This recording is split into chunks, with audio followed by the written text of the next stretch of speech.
I'm here at the first annual HerGroove Celebrating Women. I'm here with Miss Delmar Johnson, who is a motivational speaker, who has a book, Seasons of My Soul. So can you just tell me a little bit about your book and what makes you do what you do and how you get in your groove and in your groove? Exactly, in the middle of my groove. So thank you for asking me. But Seasons of My Soul really came out of my long time journaling. I've been journaling for about 15 plus years. I moved away from Memphis for 12 years. So that's really where I began, because I left everything that was familiar, family, friends, hangout partners, so everything that I was familiar with, I left for 12 years, and the Lord brought me back 4 years ago to be a caregiver for my mother. But Seasons of My Soul, I think, has always kind of maybe been there, but the last 10 years of my life, I've gone in, peaks and valleys, and it seemed like more valleys and peaks. And I began writing that, just kind of freely writing it, back in October of 2012. Didn't get serious about it, even though we didn't start something, don't get serious about it. 6 months forward, had an opportunity to go to an awesome conference, and I came back and got serious about it. And I finished that December 19th. My manuscript, sent it to my editor because I was serious when I came back from that particular event. Took about another 6 months. But Seasons of My Soul is really just talking about seasons of my life, particularly over the last 10 years. I have a little, some little background about being a child and everything, but some things that made some significant impact in my life as a human being: self-esteem, self-worth, self-value, everything that was attacked, making wrong decisions. Like, my goodness, do I have a brain in my head? What in the world is going on that I'm going through this? Or why, do I feel like I'm being attacked, whether in spirit or just by my own mind? And Seasons of My Soul kind of journals, there go that word again, kind of chronicles that, and it talks about bad relationships, poor decisions, what the valley looks like, and how the Lord will send a brook through a dry place. And with that being said, just some words of advice for somebody who may be going through that transition right now and who has actually really lost their groove. What would you say to that person to say that you can find your groove again? You know what, I want to start by telling them to first feel it. Because we try to cover it up. It's like, I'm going to pray about it, and I'm going to talk to my friend about this, and I'm going to talk to this person. No, sometimes you need to sit in. You need to feel what that pain feels like. You need to feel what that depression feels like. You need to accept what it is, so you need to feel it first, okay? And then I tell people, now, once you feel it, I need you to get to the point where you own it. Because part of what you're going through is part of your crap. And I need you to own that, okay? So once you feel it, it's like, get the tears out. I cried a river. They probably got a river called Delmar somewhere. I cried a river. Then you need to own it. And then once you own it, and then it's like, you know what? You begin to kind of look, it's like, okay, what lessons am I supposed to learn out of this? It's like, what lessons can I apply, as I move forward, trying to get up out of that pit, out of that valley and everything. And then once you get to that point, I need you to release it.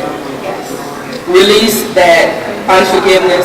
Release the unforgiveness toward yourself, because we forgive ourselves. We're last in line to be forgiven. Especially as women, we carry everything. Especially as women, but after you forgive that person that you think did you wrong, hurt you, or whatever, the part that you played in it, you need to forgive that, because that's the hardest one. That's the hardest person to forgive. It's yourself. So first, I need you to feel. I need you to scream. I need you to yell. I need you to cuss if that's necessary. Okay, because you may be in the class if you don't know, nobody's going to hear you. Get it out. Own what it is that you did wrong, or your misstep, or your guided decisions, whatever, and then I need you to release it. So I call that forward expression. And I love that, and that's so true. You got to feel it in order to heal it. Thank you. There you go. You got to feel it before you can heal it. And a lot of people try to run from it or try to cover it up. And, I've been there too. I've tried to run from it and cover it up, and then I say, no. I'm just going to feel it, I'm going to own it, then I'm going to release it, and then as a result of that, Seasons of My Soul came in. All right, we heard it from Mrs. Delmar. Tell us where we can find your books. Most definitely. I'll be happy to say that. You can find it on Amazon.com right now. You can also find it on my book site, SeasonsOfMySoulBook.com. So either way, you can get a book, order it, and it will be out to you within a matter of days. All right, so we're going to do all that we can to continue to support you. Thank you for the words of encouragement and enlightenment. And so we're here. You hear it on, you can see more of this interview on Black Butterfly Media. I'm Katrina Pure with Miss Delmar Johnson. Thank you so much. I appreciate it. Stop. out of that very thing that you've been talking yourself out of. Whatever that it is, whether it's going back to college, whether it's starting a family, whether it's traveling, whether it's buying your first house, whatever it is that you've been talking yourself out of, stop doing it today. Today is celebrating her groove, celebrating your groove, every woman, every groove. So step number 1, get out of your own way. Step number 2, reframe your thoughts and your life will follow. What kind of thought life do you have? Are you always talking bad about yourself? Are you always using negative words? Because you know life and death is in the tongue. Okay? So are you speaking more death than you are life? Try speaking life and watch how your life will change. Step 3, exercise your right to say no. How many of you all know that no is a complete sentence? The more you begin to practice it, the easier it becomes. You cannot be all things to all people at all times. You will burn out very, very quickly. All right, step 4.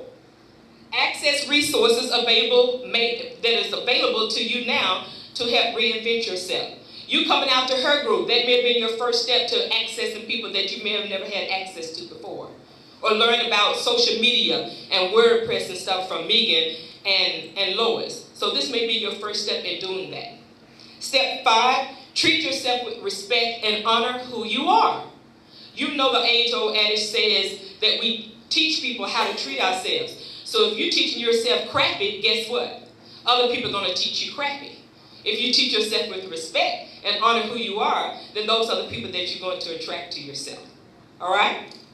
Step 6, nurture your spirit and expand your mind.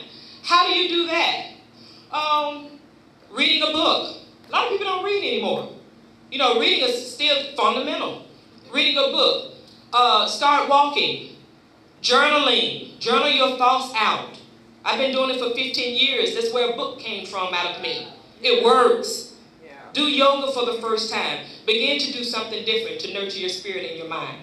Number 7, examine the circle you're in. When the last time you checked what kind of circle you're in?